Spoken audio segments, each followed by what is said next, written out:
Alright, so Sean O'Malley just posted a podcast talking about his loss to Merab Dvalishvili, where there were some excuses made, some massive news announced, and his friend having an absolute meltdown.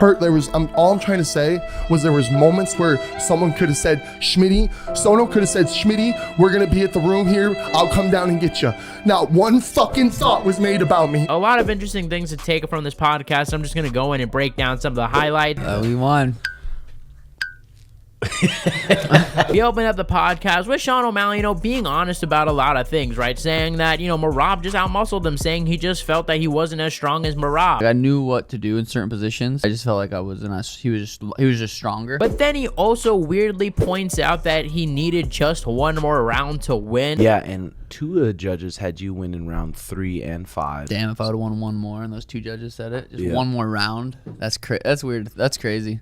Yeah. Which, it's like, if you guys watch the fight, you guys know it obviously did not seem to most people to be 3-2. Yes, the judges scored it that way, but I think if you're being generous, you give one round to O'Malley, that being the 5th round. And yes, that 3rd round was a bit close, but I think you're kind of dragging it, saying you needed one more round. I mean, this wasn't like a situation where this was 2 dominant rounds from O'Malley and we had a close, debatable other round. But Sean does say he thinks he could beat Merab, like that this was just a one-off performance, and we're gonna break down later because he does reveal an injury, but he's confident he could beat Merab at one point. And I'm not so sure about that, because we all figured if O'Malley was going to lose, it was going to be this way, right? Like, even though a lot of people picked Sean, including myself, it was not the biggest surprise to see how this happened. Merab has done this to a bunch of guys, even Henry Cejudo, who is an Olympic level wrestler. So I'm not really sure if there's ever going to be a possibility where Sean could get better than Merab. That's a lot of ground to make up in little time. But like I said, guys, Sean revealed a massive injury that he had, and before we get into it, guys, please hit the subscribe button so I could feed my family. Most of you guys are not subscribed, so it would just help the channel so much if you guys can. But what was this injury that Sean O'Malley revealed? Well, he revealed that he actually has to get surgery on his hip. I'm no doctor, but from the looks of it, it looks like that basically this like joint that you have in your hip, so I can only imagine, yeah, probably would make things a lot harder. But my thing is, look, I get saying every once in a while you were injured for a fight, but it just seems like every single fight O'Malley has, we find out about this long list of injuries he has. Look, I get it, you say once or twice, but it's like every single fight this guy takes, he has an injury for. So at this point, you can't be surprised when you don't perform your best. Every time he doesn't, it's due to some injury, due to some sort of leftover effect in training camp or something like that. At this point, it's just getting annoying. Like, leave it to yourself at this point. Every fight, the Aljo fight, he was injured. The Marlon Vera fight, he was injured. The Raleigh and Paiva fight, he was injured. This fight, he was injured. Like, every single fight he's had, this guy has been injured for. But then we get to one of the best parts of the podcast, because Sean O'Malley's friend Schmitty, I guess, was not happy with Sean O'Malley. And this is probably one of the more pathetic things I think I've seen on a podcast. Basically, Sean O'Malley still went to his after party after his loss to UFC 306, and instead of just focusing on his friend who just lost his world title, who's probably the most sad he's ever been, instead of just focusing on that, Schmitty has one concern: why was he not invited to this after party? And this grown man actually has an emotional breakdown over this. Schmitty was up mad at us because we didn't hit him up for the after party, but he didn't even text me. I don't give a fuck about the after party. The thing that I fucking care about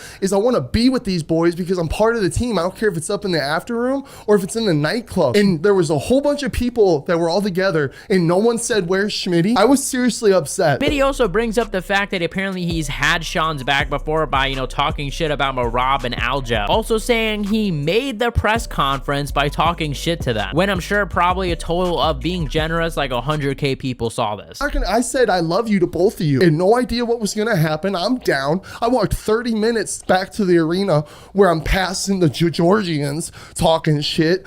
Luckily, I had some fans wanting to take photos, but that was weird. Not one fucking thought was made about me, and I fucking made the press conference fucking massive.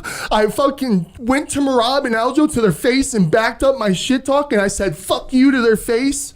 And their Georgians followed me back to the fucking hotel. I could have got my ass beat. And it's so weird to me, like, why are you throwing it in Sean's face? Like, Sean is the superstar, right, that is, basically giving you this party lifestyle. And instead of just being thankful for coming along the ride, this guy is gonna sit here and complain to his friend, who, keep in mind, literally just lost. And Schmitty is going to complain that Sean didn't text him inviting him to his after party, when Sean literally said, hey, if you would have texted me, I would have had no problem with you coming. Like, seriously, just imagine doing that to your friend. Like, this is just crazy. crazy. Sean also picked Umar to beat Merab, which I guess I thought was interesting. But yeah, that was basically the podcast. I think overall, Sean handled the loss pretty good. At the end of the day, what are you going to say? I mean, he didn't get brutally knocked out, so it's not exactly the worst way to lose, but he did get dominated, and I think Sean's a young guy at the end of the day. He was younger than Merab. He has time to improve, but the question is, can he cover that gap between him and Merab? That's a huge gap. Can he do that anytime soon? I don't think so. I think, look, Merab is older. I think maybe in a few years, Merab isn't the champion. Maybe he retires, whatever. Maybe he loses, and then Sean comes back. But honestly, Sean's always a fight away. I think if he fights Corey Sandhagen or Henry Cejudo, he's pretty close to the title picture, and those are both fights that I think fans would want to see. Leave a like if you guys think that Sean O'Malley handled the loss pretty well, and check out my last video where I talked about UFC 306, recapping the event. I also made a video talking about how John Jones officially ducked Tom Aspinall. Thank you guys for watching. You guys are the best fan base in MMA. Let me know what you guys think in the comment section below, and I'll see you guys